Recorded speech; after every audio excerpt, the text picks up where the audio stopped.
जय श्री राधे कृष्ण। आप सभी का दिन शुभ और मंगलमय हो और भगवान श्री कृष्ण की कृपा आप पर सदा बनी रहे। आज आप सुनिएगा वैशाख मास महात्म्य का अध्याय 19। श्री सूत जी कहते हैं, इस प्रकार सब तीर्थों के दर्शन करके आए हुए अर्जुन के मन में महानदी सुवर्णमुखरी में कई गुना आनंद बढ़ा दिया। उस नदी के पूर्व तट पर अर्जुन ने एक ऊंचा पर्वत देखा जो कालहस्ती के नाम से प्रसिद्ध है। उस महानदी में स्नान करके वे पर्वत के शिखर पर गए और वहां देव पूजित कालहस्तीश्वर नामक महादेव जी के दर्शन किया। पार्वती जी के साथ महादेव जी की भक्ति युक्त चित्त से पूजन करके वे कीर्तिक हो गए। उनके बाद अर्जुन वहां के अभूतपूर्व पदार्थों का दर्शन करने के लिए उस पर्वत पर घूमने लगे। वह पर्वतीय शिखरों पर एकांत प्रदेश में उन्हें शिव जी के में तत्पर हुए अनेक दिव्य योगियों के दर्शन किए। साथ ही इंद्रियों को संयम में रखने वाले अनेकों संत मुनियों को भी देखा। उनमें कोई तो निआहार रहते थे, कोई वायु पीते थे, कोई पत्ते चबाते थे और कोई सूर्य की धूप के ही आहार पर निर्वाह करते थे। उसके बाद उनका पर्वत के दक्षिण भाग में घूमते हुए उन्होंने महर्षि भारद्वाज का पवित्र आश्रम देखा जो सब प्रकार की लक्ष्मी से सुशोभित था। केतुहल का तो वह एकमात्र स्थान था। सिंह, हाथी, व्याध, चीता, रुक रंकु तथा अन्य मृगों से भरा हुआ था और वे सभी जीव आपस में सहज वैर भुलाकर एक दूसरे का हित साधना करते थे। उस आश्रम को देखकर पांडुनंदन अर्जुन ने तपस्वियों के प्रभाव की प्रशंसा की। अनेक श्रेष्ठ ब्राह्मण उस यात्रा में अर्जुन के साथ थे। उन सभी मित्रों के साथ उन्होंने आश्रम में प्रवेश किया और अपने सामने ही अनेक मुनियों से घिरे हुए प्रज्वलित अग्नि के समान तेजस्वी भारद्वाज जी को बैठे देखा। उनके सब अंगों में भस्म लगा हुआ था और कंधे पर मृग चर्म का उत्तरीय शोभा पा रहा था। उससे वे नूतन श्याम मेघ से आच्छादित कैलाश की भांति सुशोभित हो रहे थे। स्वर्ण के समान पीले रंग की लंबी जटाओं से प्रकाशमान थे। उन्हें देखकर ऐसा जान पड़ता था मानो श्रुति, स्मृति और पुराणों के अर्थों ने एक ही भूत होकर मुनि का शरीर धारण किया हो। वे दिव्य ज्ञान के शुभ आशय थे। धृति, शक्ति, दया, दृष्टि और शांति आदि सद्गुण नित्य उनकी सेवा में रहते थे। वे अखंड ब्रह्मांड तेज से दीप्तिमान हो रहे थे। अर्जुन ने धीरे धीरे निकट जाकर मुनि के चरण वंदनों के आगे पृथ्वी पर गिरकर साष्टांग प्रणाम किया। अपने आश्रम पर आए हुए कुंती नंदन अर्जुन को मुनि ने स्वयं उठकर अभ्युदय का आशीर्वाद दिया। उस समय उनका मन हर्ष उल्लास से परिपूर्ण था। यथा योग्य अर्घ आदि प्रस्तुत करके मुनि ने अपने प्रिय अतिथि का सत्कार किया और एक आसन की ओर संकेत करके उन्हें उस पर बिठाया। जब वे बैठ गए तब उन्होंने स्वास्थ्य संबंधी कुशल प्रश्न किया। इसके बाद अर्जुन भोजन करके निधि भारद्वाज मुनि के समीप ही बैठे और कथा सुनने की कुतूहल से दिन का शेष भाग वही व्यतीत किया। इसके बाद शाम संध्या करके अग्नि में आहुति देकर अपने साथ आए हुए ब्राह्मणों सहित वे मुनि की कुटी गृह में गए और वहां उनके आशीर्वाद से आनंदित होकर बैठे। उस समय स्वर्णमुखरी नदी के शीतल जल को छूकर चलने वाली ठंडी वायु से अर्जुन को बड़ा हर्ष प्राप्त हो रहा था। श्री भारद्वाज जी कहते हैं, अर्जुन के सुख पूर्वक बैठे हुए भारद्वाज मुनि को प्रणाम करके विनय पूर्वक यह गंभीर वचन कहा, हे मुनि श्रेष्ठ, इस संसार में एकमात्र मैं ही धन्य हूँ जिसका आपने अपने पुत्र के समान भली भांति आदर किया है। भगवान, यह महानदी किस पर्वत से प्रकट हुई है और कौन इसे लेकर आया है तथा इसमें स्नान दान आदि करने से कौन सा पुण्य प्राप्त होता है। तब भारद्वाज जी ने कहा, माँ बाहु अर्जुन, तुम कौरव कुल को पवित्र करने वाले हो और धर्मपुत्र युधिष्ठिर के छोटे भाई हो। मैंने अनेक राजा देखे हैं परंतु वे तुम्हारे समान लीला युक्त सरलता, दया, उदारता, धीरता और गंभीरता आदि गुणों से सुशोभित नहीं थे। कुल, विद्या और धन यही बलवान पुरुषों के अभिमान में कारण होते हैं, परंतु तुम्हारे जैसे कल्याण में पुरुषों के लिए वे भी नम्रता लाने में कारक हुए हैं। राजन, मैंने मुनियों के मुख से जो दिव्य कथा सुनी है वह तुमसे कहता हूँ, उसे सुनो। पूर्व काल की बात है। दक्ष कुमारी सती अपने पिता के से अपमानित होकर शरीर त्याग कर हिमालय की पुत्री के रूप में उत्पन्न हुई। फिर सप्त ऋषियों ने आकर जब प्रार्थना की, तब गिरिराज हिमालय विवाह के समय अपनी पुत्री भगवान शंकर को देने को तत्पर हुए। उसके बाद जगदीश्वर शिव पार्वती का ब्याह लाने के लिए हिमालय के निवास स्थान पर गए। उस समय इस तरह जब हम सभी प्राणी भगवान शिव के मंगलमय विवाह का अभिनंदन करने के लिए वहां उपस्थित हुए। उन सब के भारी भार से उत्तर की भूमि नीची हो गई और दक्षिण की भूमि भार न होने से अत्यंत हल्के पान के कारण ऊंची हो गई। इससे सबको बड़ा भय हुआ। तब महादेव जी ने अगस्त्य जी के पास जाकर कहा, मुनि, यह पृथ्वी अधिक भार से दबकर विकृत अवस्था को प्राप्त हो गई है। तुम ही इसको बराबर करने में समर्थ हो, इसलिए मेरे कहने से इस पृथ्वी को बराबर करो। बहुत अच्छा कहकर भगवान शिव को प्रणाम करके अगस्त्य जी दक्षिण दिशा में चले। विंध्यागिरी पर लांग कर अगस्त्य जी के दक्षिण दिशा में जाते ही पृथ्वी संभव होकर को प्राप्त हो गई। इसके बाद अगस्त्य जी ने आगे जाकर किसी ऊंचे पर्वत को देखा जो अपनी फैली हुई घाटियों से पृथ्वी को धारण करके स्थिर था। वे धीरे धीरे उस पर्वत पर चढ़ गए और उनके मनोहर शिखर के सुरम्य स्थली में उन्होंने रहने का विचार किया।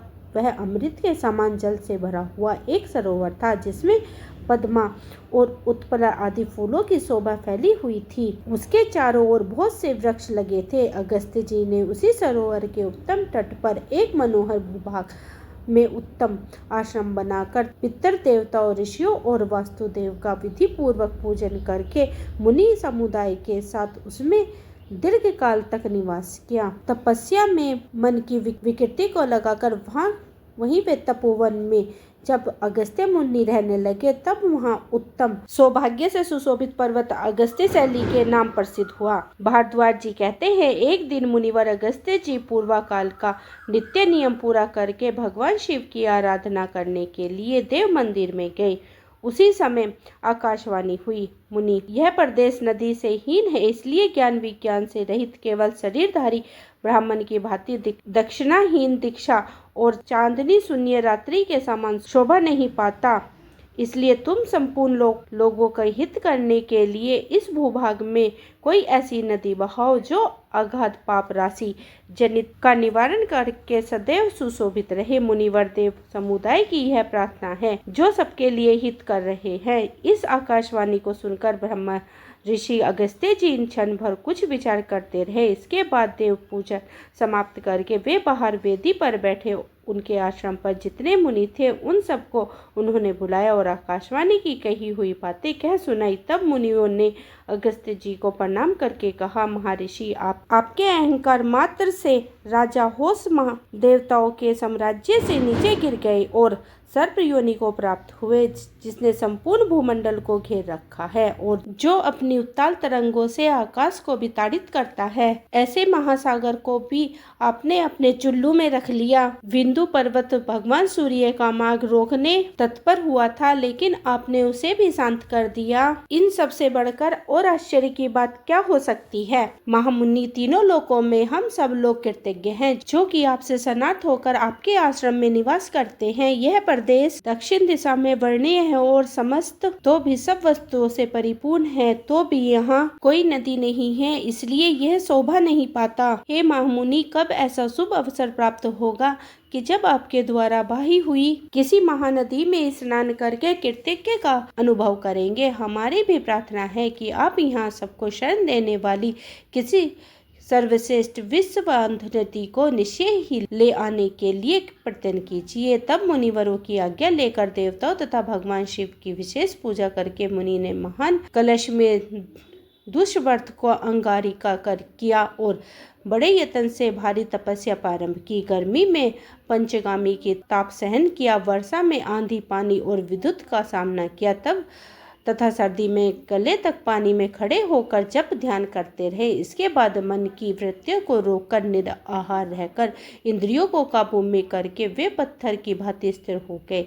उस समय उन्होंने बाहर की बातों को कुछ भी भान नहीं होता था। इसके बाद तपस्या में लगे हुए अगस्त्य जी के आगे ब्रह्मा जी प्रकट हुए। उन्हें देखकर मुनि ने प्रणाम किया और अनेक प्रकार के स्तोत्रों द्वारा स्तुति की। तब वे ने अवगत अगस्त्य जी की ओर देखकर प्रसन्न वंदन होकर भगवान ब्रह्मा जी ने पवित्र वाणी में कहा, उत्तम व्रतों का पालन करने वाले महर्षि, तुम्हारे इस दुष्कर तपस्या से मैं बहुत संतुष्ट हूँ।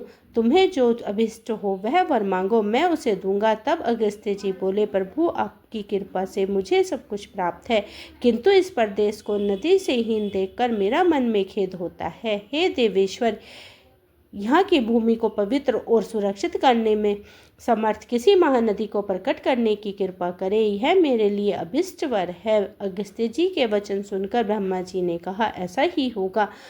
फिर उन्होंने अपने मन से आकाश गंगा का स्मरण किया और जब वह उनके आगे आकर खड़ी हो गई तब उसने कहा, हे गंगे, संसार का उपकार करने वाले कार्यों में संलग्न होने के लिए मैंने तुम्हें आज्ञा देता हूँ। इस नदीहीन देश में सब लोगों के हित के लिए कोई नदी प्रवाहित करने के लिए यह अगस्त्य जी तपस्या और चेष्टा कर रहे हैं। इसलिए तुम अपने एक अंश से पृथ्वी पर उतरकर अगस्त्य जी को दिखाए हुए मार्ग पर जाओ और यहाँ के रहने वाले मनुष्यों को पवित्र करो। समस्त नदियों में तुम्हारा श्रेष्ठ स्थान हो और तुम अपनी शरण में आए हुए लोगों की रक्षा करो। इस प्रकार कहकर ब्रह्मा जी उस आकाश गंगा और अगस्त्य मुनि के द्वारा किए गए प्रणाम, पूजन तथा विशेष स्तुति से होने से अभिनंदन होकर वहीं अंतर ध्यान हो गए। इसके बाद मुनीश्वर अगस्त्य जी के आगे अपने अंश से उत्पन्न दिव्य तेज में मूर्ति के दर्शन कराकर आकाश गंगा ने कहा, मुनिवर, यह मेरा अंश है, यह पृथ्वी पर पहुंचकर नदी रूप में प्रमाणित हो तुम्हारा मनोरथ पूर्ण करेगा। ऐसा कहकर आकाश गंगा तो चली गई और उनके अंश से उत्पन्न हुई दिव्य मूर्ति ने पूछा, मुझे किस मार्ग से चलना होगा? तब मुनि ने कहा, हे कल्याणी, मैं आगे आगे चलकर तुम्हें जाने योग्य मार्ग दिखाऊंगा, तुम मेरे पीछे पीछे आओ। इसके बाद मुनिवर अगस्त्य जी के अत्यंत प्रसन्नचित होगा गंगा जी को अभिष्ट मार्ग दिखलाते हुए आगे आगे चले। उस नदी को देखकर उस भूमि के निवासी मनुष्य बड़े प्रसन्न हुए। ओहो, हमारे सौभाग्य से यह सुधा के समान मधुर और निर्मल जल प्राप्त हुआ है। ऐसे कहते हुए वे अत्यंत प्रसन्न हो गए। उस समय ब्रह्मा जी की आज्ञा से सब देवताओं के सुनते हुए वायु देवता ने कहा, यह नदी लोगों के सौभाग्य से सुवर्ण की भांति प्राप्त हुई है तथा महर्षि अगस्त्य जी के द्वारा इस पृथ्वी पर लाई जाने पर अपनी कल ध्वनि से संपूर्ण दिशाओं को मुखरित करती रही है, इसलिए यह स्वर्ण मुखरी के नाम से प्रसिद्ध होगी तथा मोक्ष संपत्ति प्रदान कराने वाली अपने तेज से संपूर्ण लोकों द्वारा प्रशंसक होगी। इस प्रकार यह दिव्य नदी स्नान पान आदि की व्यवस्था से सब मनुष्यों को सुख पहुंचाती हुई इस पृथ्वी पर प्रतिष्ठित हुई। जो रोगों से पीड़ित और अधिक व्याकुल मनुष्य हैं, उन सबको रोगों का निवारण करने के उन्हें स्वस्थ बना देने वाला एकमात्र सुवर्ण मुखरी का जल है। हे अर्जुन, यह नदी कीचड़ से रहित अत्यंत निर्मल पापनाश मंगल युक्त और अत्यंत स्वादिष्ट अमृत के समान जल धारण करती है। अगस्त्य पर्वती से इसकी उत्पत्ति हुई और उत्तम तीर्थ समूह से सुशोभित होकर यह दक्षिण समुद्र में जाकर मिलती है। महर्षि अगस्त्य इस नदी का दक्षिण समुद्र के संगम कराकर उसकी स्तुति करके कृतज्ञ का अनुभव करते हुए पुनः इच्छा अनुसार अपने आश्रम पर लौट आए। तब अर्जुन ने कहा, हे भगवान, आपने इस महानदी की उत्पत्ति का वृत्तांत कहा, अब मैं इसके प्रभाव को सुनना चाहता हूँ। तब भारद्वाज जी बोले, हे पांडुनंदन, 100 योजन दूर से भी इस स्वर्ण मुखरी का स्मरण करके मनुष्य सब पापों से मुक्त हो जाता है। यदि सुवर्ण मुखरी के जल से देहधारियों की अस्थि डाल दी जाए तो वह उसके ब्रह्मलोक में चढ़ने के लिए सीढ़ी बन जाती है। स्वर्णमुखी के स्मरण करते हुए मनुष्य जहाँ कहीं भी अन्य जलों में स्नान कर ले तो भी उत्तम पद को प्राप्त होती है। इंद्र आदि देवता स्वर्णमुखी नदी में स्नान करने के लिए ललचाए हुए मन से मनुष्य शरीर को ही प्राप्त करना चाहते हैं। यदि तोला भर भी स्वर्णमुखी नदी का जल पी लिया जाए तो वह देहधारियों के पर्वत समान पापों को शीघ्र ही नाश कर देता है। देवताओं में श्री विष्णु, नक्षत्रों में चंद्रमा, मनुष्यों में राजा, वृक्षों में कल्प वृक्ष, महाभूतों में आकाश, समस्त शक्तियों में महामाया शक्ति, मंत्रों में गायत्री मंत्र, देवताओं के अस्त्र में व्रज, तत्वों में आत्म तत्व, यजुर्वेद के मंत्रों में रुद्र, अष्टधायु में शेषनाग, पर्वतों में हिमालय, क्षेत्रों में वार क्षेत्र तथा इंद्रियों में मन के समान संपूर्ण नदियों में स्वर्णमुखी नदी श्रेष्ठ है। अगस्त्य पर्वत से प्रकट होकर दक्षिण समुद्र में मिलने वाली और सब पापों का नाश कराने वाली तुम स्वर्णमुखी नदी की में शरण लेते हुए हे जगदम्बा, बड़े बड़े पातक को भी गदगद हुए अपने इस शरीर को मैं तुम्हारे जल से धोता हूँ, मुझे कल्याण से युक्त करो। इन दो सूत्रों का भली भांति उच्चारण करके जो मनुष्य नियम पूर्वक स्वर्णमुखी का जल में स्नान करता है वह शुद्ध होकर आनंद का भागी होता है। हे कुंती नंदन, चंद्र ग्रहण और सूर्य ग्रहण के समय स्वर्णमुखी के तट पर किया हुआ स्नान दान आदि अनंत फल की प्राप्ति कराने वाला होता है। संक्रांति, आयन तथा व्याक्तपात के दिन स्वर्णमुखी नदी में किया हुआ स्नान मनुष्य का उद्धार कर देता है। स्वर्णमुखी के जल में स्नान कर मनुष्य का उद्धार कर देता है। सुमुखी के जल में स्नान करके मनुष्य दुख सपने के विघ्न से तथा ग्रह के दुष्ट स्थान में रहने वाले ग्रह से प्राप्त होने वाले पाप ताप से तर जाता है। सुवर्णमुखी के तट पर क्या हुआ जाप, होम, तप, दान, श्राद्ध और देव पूजन 100 गुना फल देने वाला होता है। हे अर्जुन,